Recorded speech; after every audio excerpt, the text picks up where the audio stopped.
Kalau kamu Islam, kamu akan selamat. Begitu. Dan ini surat Nabi kepada Herakla, iaitu pembesar Rom pada waktu itu. Apa yang paling penting surat ataupun hadis perbicaraan ini adalah Nabi menyuruh manusia mentauhidkan Allah, kemudian tinggalkan perkataan-perkataan nenek moyang mereka, solat dan bercakap benar ataupun jujur. Bercakap benar ataupun jujur. Dah. Boleh faham tuan-tuan kisah Herakla? Okey, kisah ni panjang, tuan-tuan boleh buka balik Google je kisahnya. Kisah Herakla dan Abu Sufyan. Macam itulah kot-kot. Baca kisahnya panjang. InsyaAllah kita boleh tengok dan mengambil banyak faedah daripadanya. Yang paling penting isi kandungannya adalah bila Nabi itu bukan pembohong, kemudian dia pula mengajarkan umatnya untuk jangan berbohong, iaitu bersikap jujur dan benar, maka itulah merupakan satu daripada sifat teragung dan termulia daripada orang soleh. Bukankah kitab kita ini tajuknya Riyadhus Salihin? Artinya taman orang-orang yang soleh. Maka sifat benar merupakan sifat hiasan terutama bagi orang-orang yang soleh. Jadi orang soleh ni sifatnya benar. Kalau tak ada, tak ada. Tak bawa. Ada. Sudah sehat. Sakit. Terlupalah. Begitu tuan. Jadi sifatnya benar dan dia berusaha untuk tidak menipu. Walaupun kadang-kadang tertipu juga tuan-tuan. Kadang-kadang tertipu juga. JPJ tahan. Keluarkan lesen dan IC. IC dah keluar. Keluarkan lesen tuan-tuan. Keluarkan lesen, tengok, ini dah tamat ni. Ya ke bang, dah tamat? Ya Allah, saya tak perasan dah tamat. Padahal 2 hari lepas isteri dia baru ingatkan, bang lesen dah renew. Contohnya begitu. Kan? Jadi dia punya anak pada kata, ya Allah, lupa sangat bang. Contohnya begitu. Jadi ini semua, dia kadang-kadang ada masa tersangkut je, memang dia jadi nak nipu juga. Ataupun dekat airport pun macam tu juga. Dia, sebab tu katanya, sifat benar ni, sampai orang itu dia benar je tuan-tuan, maknanya dia dicatat di sisi Allah, ini siddiq. Sebab itu dalam Quran, doa orang yang siratal ladzina an'amta alaihim tu, siapa golongan itu? Minan nabiyyin was siddiqin. Nampak? Was siddiqin. Minan nabiyyin was siddiqin was syuhada'i was salihin. Itu golongan yang mendapat nikmat daripada Allah Subhanahu wa taala. Ada soalan? Benar Ustaz. Kalau bercakap yang munasabah tu ada kira benar. Contohnya cucu nak aiskrim, tutup nak aiskrim tu. Sana batuk, batuk. Betul lah. Musabah, cakap dengan musabah. Memang betul dia batuk. Maksud dia tak batuk tu. Oh, maknanya kalau makan nanti batuk. Boleh. Itu bukan bohong. Itu bagi apa kesan kepada tindakan. Atuk nak gula. Gula tak boleh. Nanti gigi rosak. Lain. Okeylah nak jajan. Jajan pun tak boleh. Nanti tak elok otaknya. Okeylah lain. Air kotak tak boleh. Pasal apa? Banyak bahan pengawet. Okeylah tu. Roti pun tak boleh. Tu apa yang boleh tu? Ambil beras tu, makan. Rupanya atuk dia kedekut sebenarnya tuan-tuan. Itulah poin yang sebenarnya. Atuk dia kedekut. Jadi dia tak ada unsur pembohongan di situ. Kita menyebutkan tentang kesan kepada perbuatan itu. Tak boleh yang ini kerana nanti jadi ini. Itu bohong. Dan kesan itu memang betul berlaku. Lain?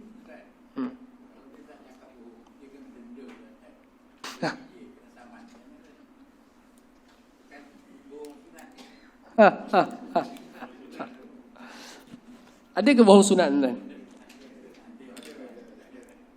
Ada. Tapi bukan yang tu. Bukan yang nak lepas JPJ. Takut kena denda bohong. Itu bukan. Bohong sunat ni tuan-tuan, berbohong untuk mendamaikan dua orang yang bergaduh. Dibolehkan dalam Islam. Okey, dua orang yang bergaduh. Isteri pertama gaduh isteri kedua. Tuan-tuan beli cincin kat kedai. Dia kata, yang ini akak sulung bagi. Padahal dia yang beli. Dia bohong untuk mendamaikan keduanya. Tuan-tuan, masjid A gaduh dengan masjid C. Tuan-tuan, pasal apa? Rebut jadual seorang ustaz, gaduh kelahi. Lalu datang orang tengah. Dia kata, Mat, aku dengar sana dah beralah dah. Kamu, dia kata ambil je. Tapi dia malu nak cakap kat kamu. Dia tak cakap pun. Kita pergi ke sana, kita pun cakap benda yang baik. Jadi damai keduanya balik semula.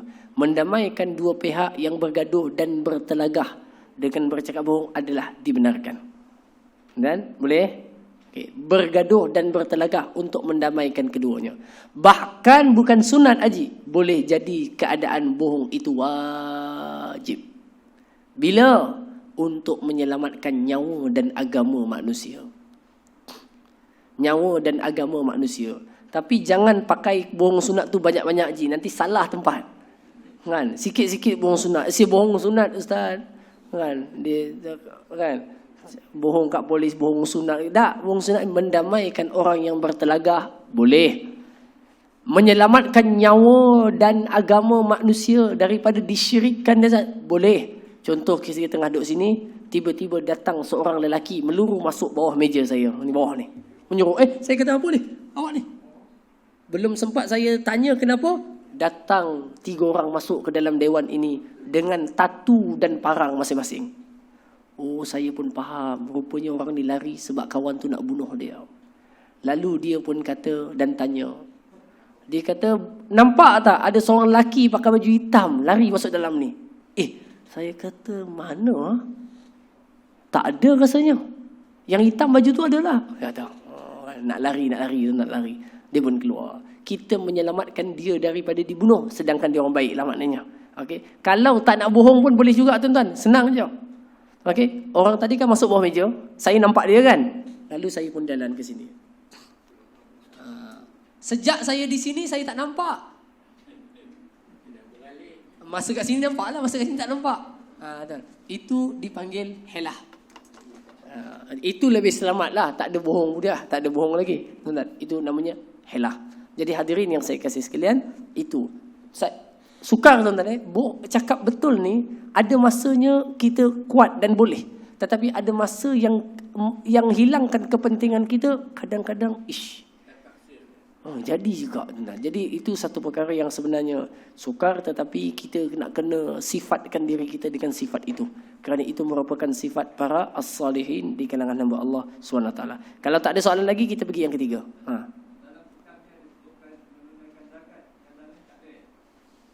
Tak ada. Dalam ni ada? Dalam ni pun tak ada. Tak ada. Dalam tu ada ya? Zakat fardunya bila? Tak ada. Tak apa, mungkin perbezaan teks atau riwayat sedikit. Okey, kalau tak ada soalan lain, kita pergi yang ke hadis yang ketiga. Bismillah.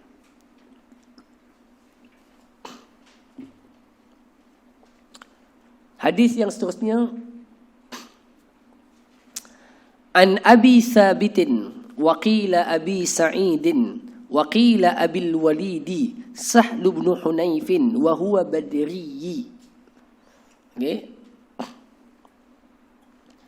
bin Hunayfin wa huwa Badri.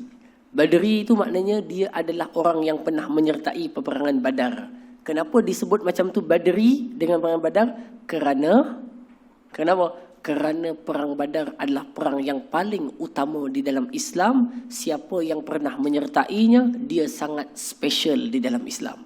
Sangat special. Bahkan sampai dikatakan kepada ahli Badar, buatlah apa yang kamu nak, kamu semua telah diampunkan oleh Allah Ta'ala.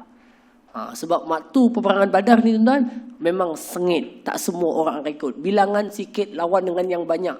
Tapi dia tetap teguh. Maka ahli Badar ni memang selayaknya dipuji dan mendapat pujian. Okay. Wa huwa Badri. Lalu katanya apa? Anna Nabiyya sallallahu alaihi wasallam qala, man sa'ala Allah Ta'ala ash-shahadata bisidqin ballaghahu Allahu manazil asy-syuhada wa in mata ala firashihi. Barang siapa yang minta kepada Allah untuk mati syahid, betul-betul minta, jujur minta, bukan minta ayam. Bukan minta-minta ayam. Kan ada orang kata, "Ji, mintalah mati kat Mekah." Sampai Mekah tuan-tuan dia doa juga, tapi doa tu nak tak nak aje, dia kata, "Lama kat Mekah pula anak bini tak ada. Saudara mara tak ada." Kan? Takkan nak kafankan dekat sini, tak nak kafan kat rumah besar sikit, ada aircon contohnya. Dia kan sedangkan dia tahu fadilat itu. Okey? Katanya barang siapa yang minta kepada Allah dengan jujur dan betul-betul minta.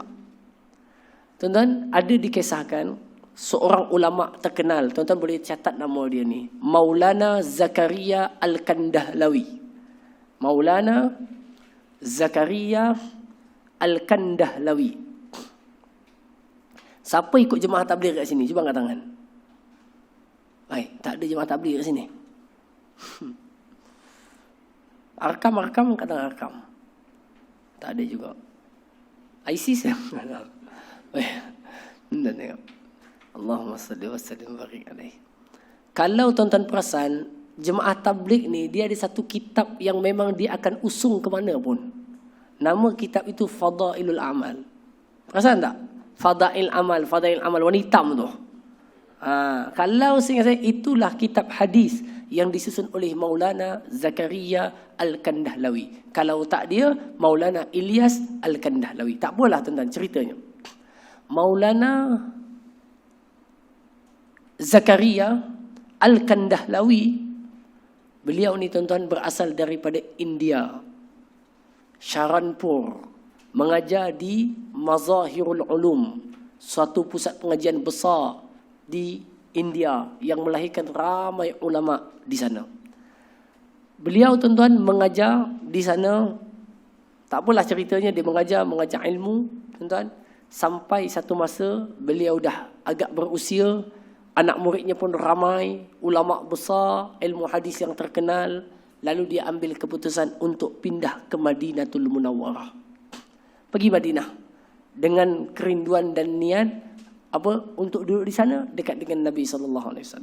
Sampai di Madinatul Munawwarah, beliau yang keadaan dah berusia, beliau berkhidmat di madrasah Mazahirul Ulum, mengajar sahaja 49 tahun. 49 tahun. Dalam 49 tahun tu hanya beberapa tahun saja dia ambil gaji, 30 tahun lebih tak ambil gaji. Dia yang tak ambil gaji, bukan dia tak diberikan gaji. Bahkan diletakkan syarat, kalau sekolah bagi gaji, dia berhenti mengajar. Oh tuan-tuan, mana nak cari tuan? Maknanya dia ada sumber lain. Dia ada sumber lain mungkin untuk kehidupannya. Adapun dalam ta'limnya, dia tidak mengambil gaji daripada sekolah tu. Tak apalah cerita dia itu ada panjang sikit tuan-tuan. Sampai dinasihatkan oleh gurunya untuk ambillah, untuk kegunaan kehidupan kamu ambillah, dia kata. Dia pun ambil sebab gurunya bagi nasihat. Gurunya meninggal, dia terus tak ambil. Kemudian sebelum beliau meninggalkan India nak pergi ke Madinah, beliau kumpulkan duit yang beliau ada, mungkin daripada sumber-sumber yang lain, bayar balik semula nilai gaji yang pernah dia ambil, bayar balik kat sekolah. Maknanya langsung tak pernah ada gaji. Istilahnya begitulah. Baik, beliau pergi ke ke Madinatul Munawwarah. Sampai di Madinatul Munawwarah, duduk di sana seperti biasalah, anak muridnya pun ramai, mengajarkan ilmu, ulama hadis besar. Tuan-tuan, beliau sakit. Yang sakitnya agak kronik. Lalu datanglah doktor-doktor perubatan, ubat dia, rawat, dia kata teruk. Ulama daripada India datang, doktor daripada India datang, buat-buat teruk, dia kata. Lalu mereka pun kata, kalau teruk macam ni, eloknya balik ke India, kosnya lebih murah. Itu dan ini murah. Tuan-tuan, Maulana Ilyas berat sikit, tuan-tuan, nak pergi ke sana. Maknanya kalau sakit, kena balik India. Kalau teruk. Kalau dah sihat, dia pun kata, anak muridnya kata, nanti datanglah sini balik semula, tak apa. Dah sihat, datang balik Madinah. Masa sakit ni, balik ke India. Dapatkan rawatan di sana, di India. Tuan-tuan, jadi akhirnya bermesyuarat dengan beberapa orang yang sepatutnya.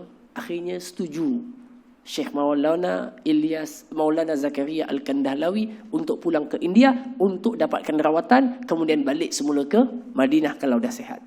Hadirin semua, ketika mana ketika mana siap sahaja booking tiket beli je tiket, beliau tiba-tiba sihat. Sehat, segar, sehat macam biasa. Dia kata aku dah sehat dah. Orang pun tengok dia pun sehat dah. Sehat dah. Tuan-tuan, sehat dah. Ini berlaku 3 tahun atau 4 tahun sebelum meninggalnya beliau. Sehat. Bila dah sehat, okeylah, cancel flight. Batalkan tiket. Batalkan tiket je, sakit balik semula. Rupanya tak lama selepas sakit itu, beliau mati dan meninggal dunia. Dan ditanamkan di Baqi' dekat dengan makam dan pusara gurunya. Yang guru yang nasihat tadi suruh ambil gaji tadi tu. Okey. Tuan-tuan, rupa-rupanya anak-anak murid atau orang kanannya pernah mendengar dan mengetahui Maulana Zakaria Al-Kandahlawi rahimahullahu ta'ala pernah berdoa kepada Allah, ya Allah, matikanlah aku di bumi Nabi SAW dan dimakamkan dekat dengan baginda. Maknanya apapun usaha untuk dia mati di India tak berlaku. Dan sampai juga dia mati di Madinah. Itu juga berlaku kepada seorang tokoh besar dalam Islam, namanya Syekh Muhammad Al-Ghazali. Tuan-tuan boleh Google tengok dia. Syekh, bukan Imam Ghazali lain. Ni Syekh Muhammad Al-Ghazali, ulama Mesir. Ulama Mesir. Mungkin hidup tahun 60-an, 70-an atau 80-an. Beliau ni tuan-tuan namanya blacklist daripada Saudi. Tak boleh masuk Saudi. Tak boleh masuk. Blacklist. Tapi dia ada doa, ya Allah, matikanlah aku sebagai syuhada di bumi Nabi Muhammad sallallahu alaihi wasallam. Kalau ikut logik akal, macam mana dia nak mati kat bumi Madinah sedangkan namanya blacklist masuk ke Saudi? Kenapa blacklist? Sebab beliau adalah orang yang bergerak dalam gerakan Islam di Mesir pada waktu itu. Ikhwanul Muslimin, aktif dengan Ikhwanul Muslimin. Jadi blacklist lah nama orang ni, orang yang aktif macam ni blacklist. Hadirin semua, setelah itu berlaku, tuan-tuan, tapi nak ceritanya dia minta Allah tu betul-betul. Dengan jujur, dengan benar. Apa berlaku tuan-tuan? Berlaku satu persidangan atau perdebatan dengan golongan-golongan, mungkin bahasanya etis ataupun golongan-golongan yang kita panggil golongan yang berideologi kiri. Okey tuan, waktu nak melakukan perdebatan. Dan pada saat itu, ulama yang paling terkenal dalam kepakaran ini adalah Syekh Muhammad Al-Ghazali. Jadi terpaksa diberikan laluan khusus untuk dia masuk ke Saudi untuk ada dalam perdebatan tersebut. Ada dalam perdebatan tersebut. Lalu akhirnya beliau pun bersidang. Dalam perdebatan tersebut beliau pun berhujah mempertahankan Islam dengan dalil-dalil, hujah-hujah, logik-logik, mantik-mantik. Dalam perdebatan tersebutlah beliau telah meninggal dunia. Kan dia minta kepada Allah mati sebagai syuhada. Maka dia mati sedang mempertahankan Islam dengan hujah lidahnya. Okey, setelah dia mati, keputusan nak dibawa ke mana dia? Nak digiring ke mana? Maka keputusan akhirnya letakkan mayatnya itu di Baqi'. Tuan tengok, logik akal dia memang tak boleh pergi Madinah. Tetapi kerana mintanya kepada Allah dengan benar, akhirnya sampai juga dia di Madinah dan dimakamkan di sana. Maka hadis ni kata apa? Barang siapa yang minta kepada Allah mati syahid dengan sungguh-sungguh, betul-betul minta, jujur memang nak mati sungguh, bukan minta-minta ayam. Sungguh-sungguh, bisidqin, ballaghahu Allahu manazil asy-syuhada. Allah akan sampaikan dia pada kedudukan orang mati syahid kalau dia minta betul. Walaupun matinya di atas katil. Sekali lagi, Haji Mahfuz. Syekh Muhammad Al-Ghazali, orang Mesir. Orang Mesir, asal Mesir, lahir Mesir, besar Mesir. Okey. Lahir tahun 1917. 1917. 96 baru meninggal tuan-tuan. Maknanya baru lagi. Okay, Syekh Muhammad Al-Ghazali. Baik. Macam mana Haji boleh tahu je? Hebat je. Oh. Semua di hujung jari. Baik. Okay. Meninggal tahun 96 Syekh Muhammad Al-Ghazali. Jadi tuan-tuan, pelajarannya untuk kita apa dia? Kalau nak minta pada Allah tu minta betul-betul. Cuba kita minta, ya Allah, contohnya lah tuan-tuan. Tuan-tuan pun mintakan untuk saya lah. Saya punya doa mungkin tak tinggi sangat perginya. Makcik-makcik punya minta mungkin lagi tinggi. Contohnya kita kata, ya Allah, matikanlah aku dalam keadaan aku sedang sujud kepadamu. Contohnya begitu. Minta sungguh-sungguh. Allah makbulkan begitu.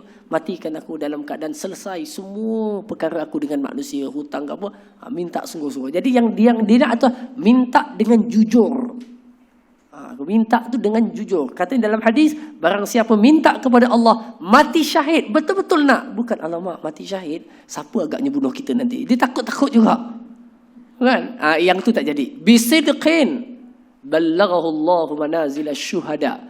Allah akan sampaikan dia pada kedudukan orang mati syahid. Walaupun wa in mata ala firasyih, walaupun dia mati di atas katilnya. Maknanya niat dia tu sampai kepada Allah Taala dan Allah menerimanya sebagai syuhada. Wallahu subhanahu wa taala a'lam. Silakan. Assalamualaikum warahmatullahi wabarakatuh. Silakan.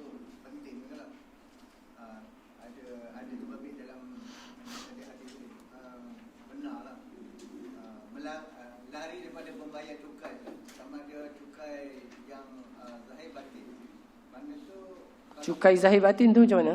dia mana dunia lah, macam katakanlah contoh cukai income tax kan. Contohlah. Macam cukai kita lari daripada itu, dia tak nak bayar lah. Jadi macam mana Ustaz kalau kata dia meninggal? Jadi Susah lah. sama ada orang yang hidup ni akan akhir atau macam Susah.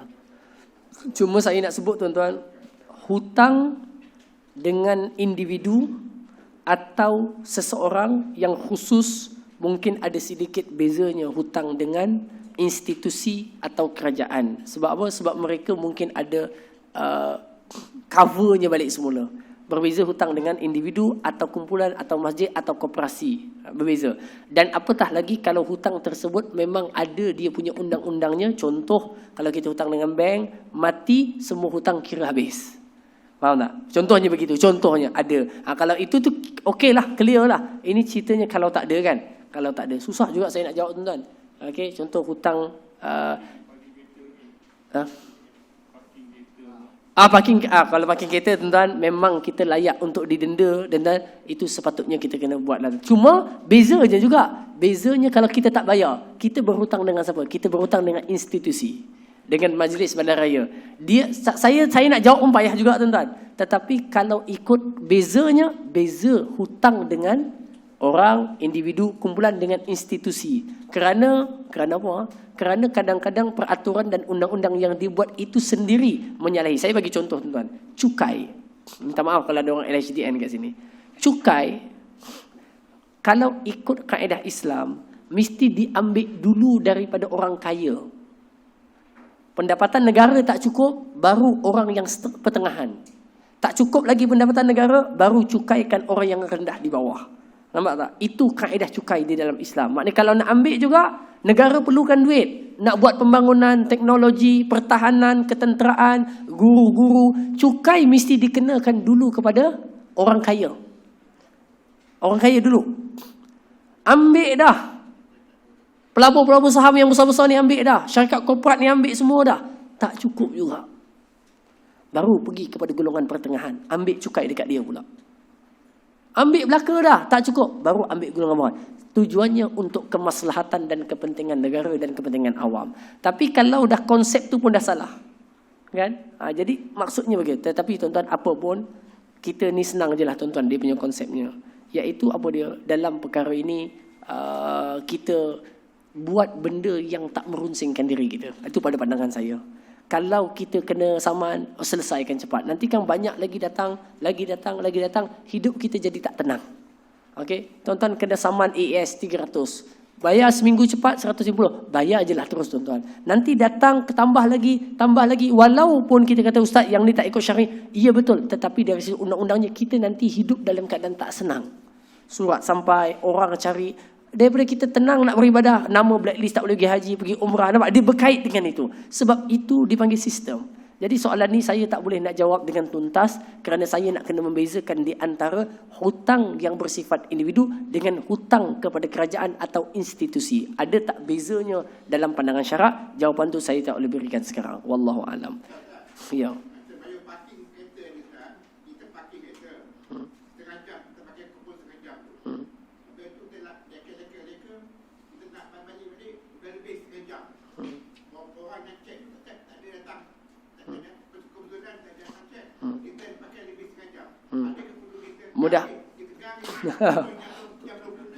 Mudah-mudahan itulah rezeki dan dihalalkan. Mudah-mudahan itu rezeki lah tu maknanya. Rezeki itu macam orang kata pisang berbuah 2 kali lah. InsyaAllah. Maknanya okey lah tu, dia tak kena saman, okey lah tu, baliklah macam biasa. Jangan pergi MBI pula mengaku serah diri. Saya